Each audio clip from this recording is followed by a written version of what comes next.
rin ngayon na namamayagpag. Locking in the Rose Gold Meteor. Pero ngayon, locking in na rin sila. Si Damien may iwan na naman. Kumari siya maipit dahil nga napakasakit na ng damage sa TNC Voltes. Pero andito rin naman si Craft the Rescue. Kaso nga lang may Fury of the Phoenix. Kaso nga lang hindi rin di-disrupt na rin yung formation ng TNC Voltes. Kaso nga lang napakaganda ng final slash na magmumula kay Deku. Kaso nga lang sobrang kunat. Hindi nila mapatumba. Madalis ka namin Damien falling down. Ngayon naman ay kailangan na magbakawi ni Cal pati ni Craft. Kaya inaabutan with her. Uy, ang ganda ng Wind of Nature. The problem is, kapag silang tatlo na lang natitira, paano na sila lalaban? Okay, the pressure is on.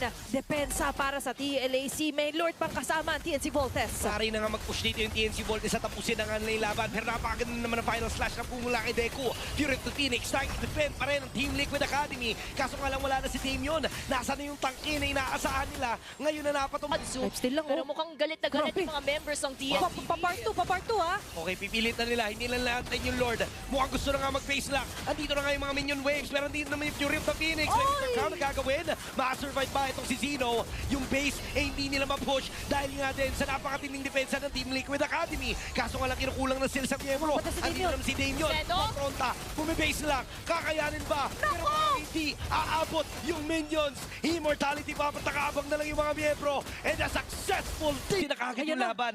May revitalize sa harap. Tatangkihin na nga ata nila yung damage dito ng mga tore. At si Gatsu ang dedepensa. Tatlo ang kanyang kalaban at mukhang hindi magiging sapat. Sa base. Ngayon, masusubukan yung pagliko dito ni Levenjas ng Lord. Your spot may bibitawan, kaso nga lang na Final final slash siya. So andito na nga yung pagbigay sa kanya ng damage. Pero Mountain dito na rin yung Shocker. Mountain Shocker. Ang tanong ay magiging enough nga ba dahil mukhang tutumba na nga rin si Venjas. Sobrang low ni Gatsu pero andito na rin yung kanyang play na gustong gawin. But the Lord have a HP. Napakasakit. At mukhang kakayanin nila. That is gonna be a maniac.